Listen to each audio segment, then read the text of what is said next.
वेदन पर्याय का पर्याय में होता है।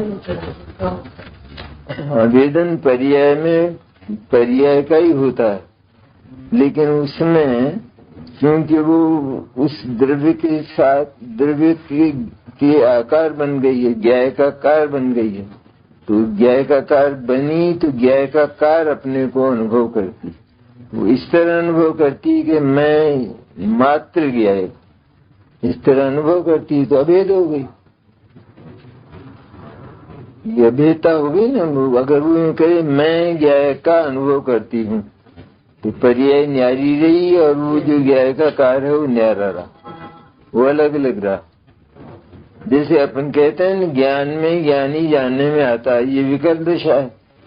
इस तरह मैं आत्मा का अनुभव करती हूँ तो ये विकल्प दशा है, तो मैं तो शुद्धात्मा ही हूँ।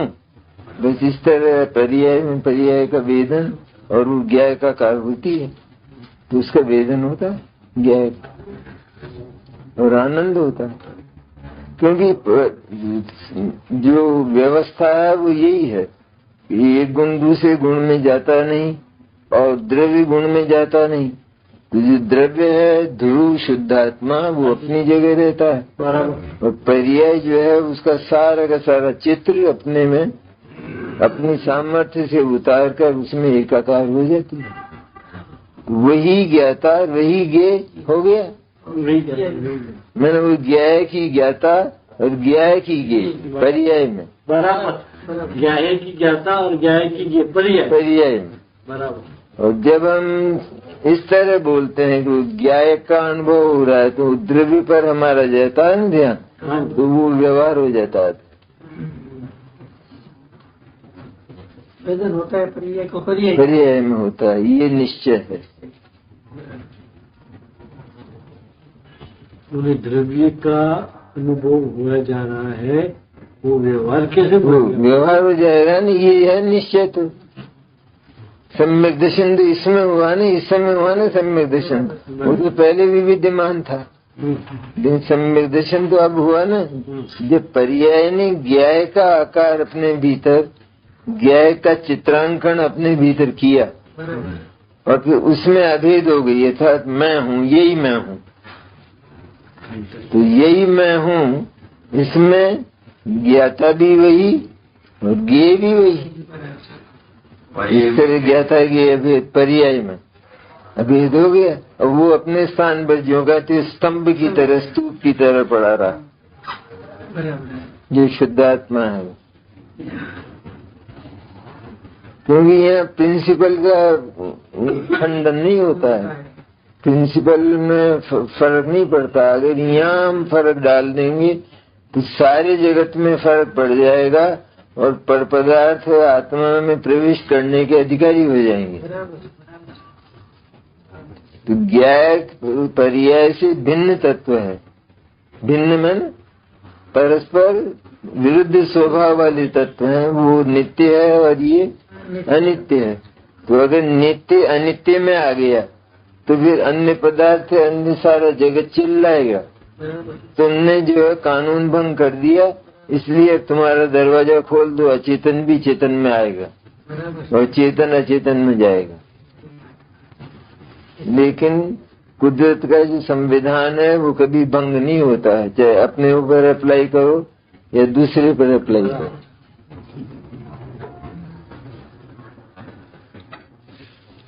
पर्याय ने अपना ज्ञायक बना लिया पर्याय ज्ञायक नहीं बना तो क्या किया उसने, उसमें क्या कमाल क्या हुआ, फिर उसमें क्या कमाल हुआ?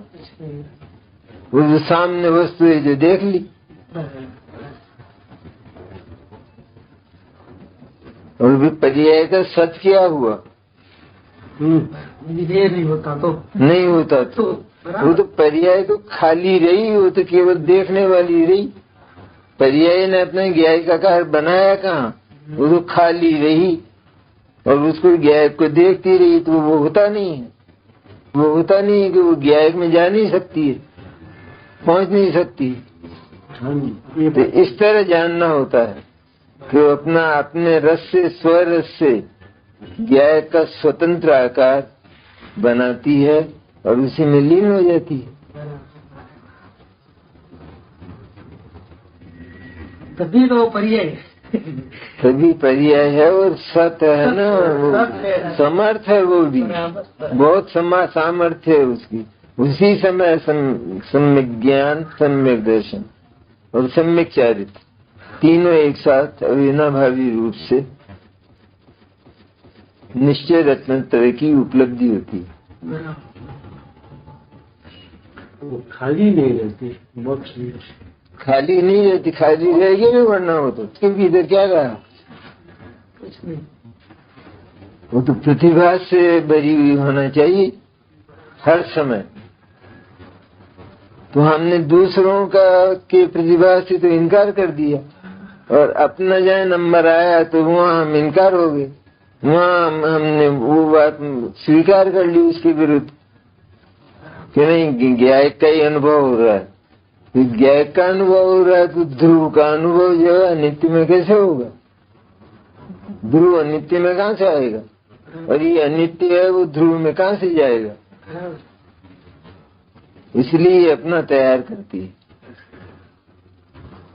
मन द्रव्याधीन नहीं है, सब है, द्रव्य के अधीन नहीं है।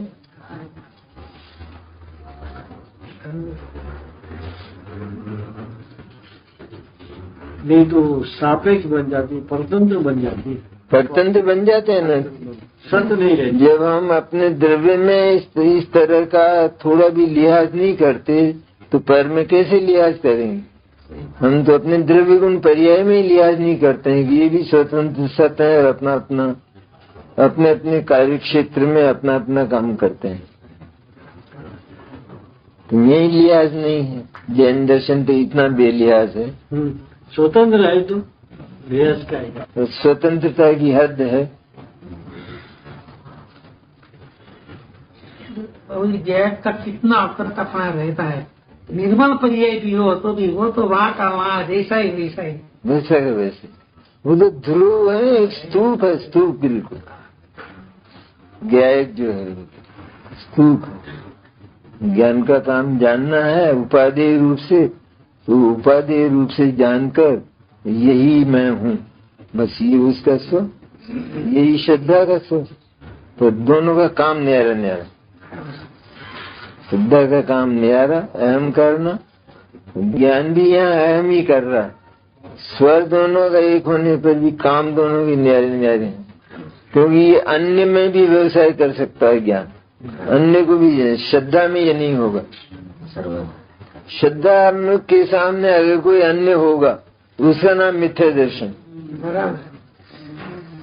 जिस समय ज्ञायक की श्रद्धा हुई, अहम हुआ ज्ञायक में, उसके अतिरिक्त फिर पूरे जीवन में अनंत काल में भी अगर श्रद्धा के सामने कोई दूसरा आ गया तो मिथ्या दर्शन हुए बिना नहीं रहेगा। श्रद्धा ने किसी दूसरे को विषय बना लिया तो मिथ्या दर्शन हो जाएगी। तो हो भले ही दूसरे, लेकिन ज्ञायक में अहम के पश्चात कोई दूसरा उसका विषय बनता नहीं। और ज्ञान उपादेय रूप से जानता है। उपादेय, सब उपादेय रूप से। इसमें श्रद्धा ने भी उपादेय रूप से ही जाना, इसने भी उपादेय रूप से ही प्रतीति की है, जाना नहीं है, प्रतीति की है। ज्ञान का उपादेय रूप से सही जानना वही सही ज्ञान का। उसमें तो ये उपादेय दोनों कोटि होती है। बराबर। श्रद्धा में एक ही कोटि है, केवल उपादेय अर्थात अहम। ये ज्ञान का अहम कैसे होता है? वैसा का वैसा ही, यही मैं, यही हो गया। तो एकत्व रूप परिणमन होता है। हाँ, तो एकत्व रूप परिणमन है, वही है ना। लेकिन बराबर, स्वर तो मन बात तो वही है ना एकदम। बराबर। वो भी उसी तरह वेदन कर रहा है और वो भी उसी तरह प्रतीति कर रही है। यही मैं, ज्ञान भी कहता है यही मैं, सारे गुण कहते हैं, सारे गुणों का स्वरूप ऐसा ही। क्योंकि सभी ढल जाते हैं ना। जिस समय होता है आत्मदर्शन, सम्यक दर्शन, तो उस समय सारे गुण आत्मा की ओर ढल जाते हैं। और अपने अपने योग्य उनकी पर्याय में शुद्धता प्रकट होती है। जैसे चारित्र में किंचित शुद्धता प्रकट हुई, ये दोनों पूरे शुद्ध हो गए, श्रद्धा और ज्ञान। केवल ज्ञान की अपेक्षा कम ही है, वो एक अलग बात, तो दोनों पूरे हो गए। और उधर चारित्र में कमी है, सुख में कमी है, और बहुत गुण है।